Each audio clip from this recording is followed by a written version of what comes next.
Welcome to literature achievers. Literature achievers में आप सभी का स्वागत है। जैसा कि आप सभी लोग जानते हैं कि पार्ट्स ऑफ स्पीच की सीरीज चल रही है, जिसमें नाउन, प्रोनाउन, एडजेक्टिव, वर्ब के 1 से लेकर के 9 तक नियम डिस्कस हो चुके हैं। आज जो आपकी सीरीज शुरू होने जा रही है उसका नाम है एडवर्ब। आप सभी लोग जानते हैं एडवर्ब मीन्स होता है क्रिया विशेषण। एडवर्ब मीन्स क्या होता है? क्रिया विशेषण।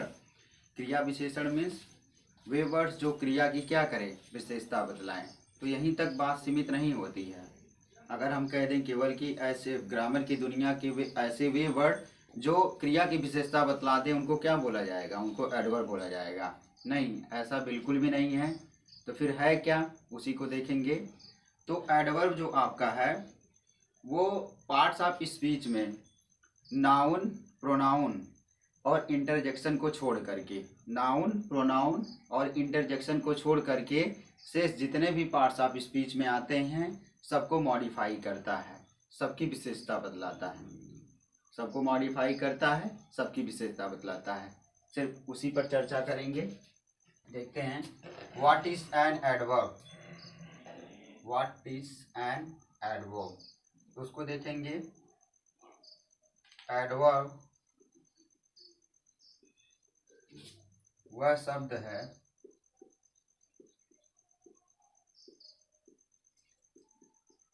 जो नाउन, प्रोनाउन तथा नाउन, प्रोनाउन तथा नेक्स्ट क्या आपका है उसको देख लेते हैं, इंटरजेक्शन को छोड़कर।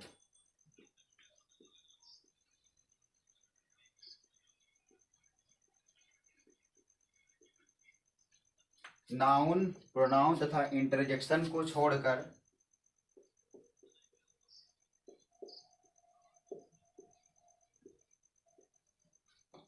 शेष पार्ट्स ऑफ स्पीच को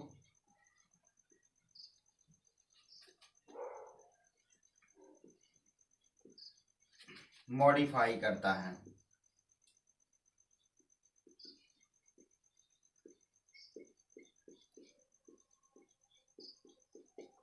ये इसकी सबसे सरल और सटीक डेफिनेशन है। क्या है? एडवर्ब वह शब्द है या वे शब्द हैं, या आप थोड़ी और अप लेवल की बात करेंगे, ग्रामर की दुनिया के जो बादशाह माने जाते हैं उनका नाम है एडवर्ब। ग्रामर की दुनिया का अगर कोई वर्ड बादशाह माना जाता है तो उसका नाम क्या है? उसका नाम है एडवर्ब। क्यों इनको बादशाह माना जाता है? क्योंकि यह वह शब्द हैं या वे शब्द हैं जो नाउन, प्रोनाउन तथा इंटरजेक्शन को छोड़कर शेष पार्ट्स ऑफ स्पीच को क्या करता है? मॉडिफाई करता है। मॉडिफाई मीन्स आप सभी लोग जानते हैं कि मूड को क्या करता है? चेंज करता है। तो कैसे इस चीज़ को समझेंगे, कैसे इसको जानेंगे, उसको हम बाद में देखेंगे। अभी हम यहाँ पर चर्चा कर लेते हैं काइंड्स ऑफ एडवर्ब के बारे में। वैसे तो एडवर्ब जो आपके होते हैं वे 8 प्रकार के होते हैं। मेनली जो आपके एडवर्ब हैं वो आपके टोटल जो है 6 प्रकार के हैं। और यूज के आधार पर अगर बात करें हम, पूरे यूज के आधार पर, तो अगर ग्रामर में पूरे यूज के आधार पर अगर हम बात करें तो एडवर्ब आपके 9 प्रकार के होते हैं। तो हम सीखेंगे जो है यूज के आधार पर। यहाँ पर हम उन्हीं पर चर्चा करेंगे।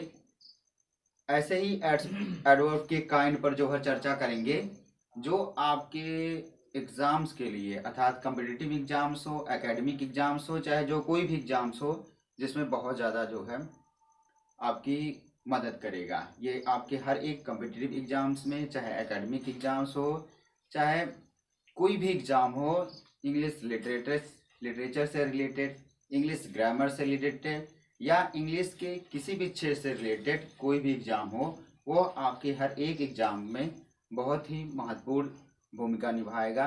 अर्थात अगर आपको एडवर्ब के बारे में अच्छी जानकारी है तो आप सही तरीके से चीज़ों को एक दूसरे से कनेक्ट करके पार्ट्स ऑफ स्पीच की या इससे भी लेवल की जो चीज़ें हैं उनको अच्छे से कनेक्ट करके समझ बूझ करके चीज़ों को आसान बना सकते हैं, आसानी से सीख सकते हैं, जान सकते हैं, पहचान सकते हैं और भविष्य में या आने वाले समय में उसका सही से प्रयोग कर सकते हैं।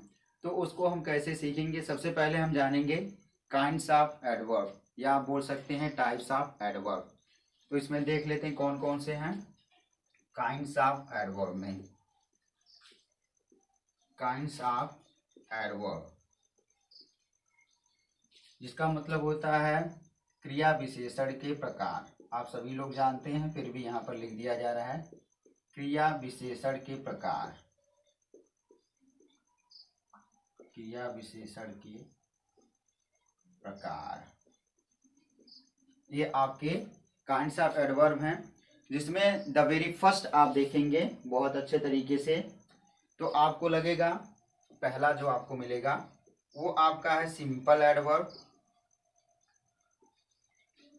Simple adverb.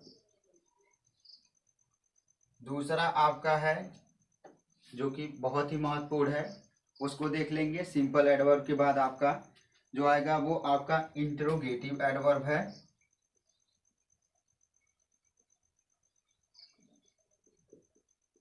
इंटरोगेटिव एडवर्ब है।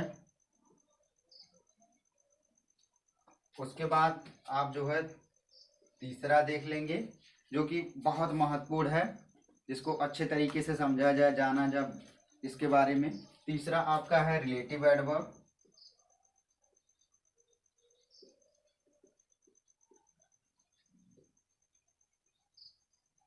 उसके बाद चौथा उसको जान लिया जाए। चौथा क्या है? ये भी आपका बहुत ज़्यादा महत्वपूर्ण है, जिसे आप बोल सकते हैं एडवर्ब ऑफ टाइम।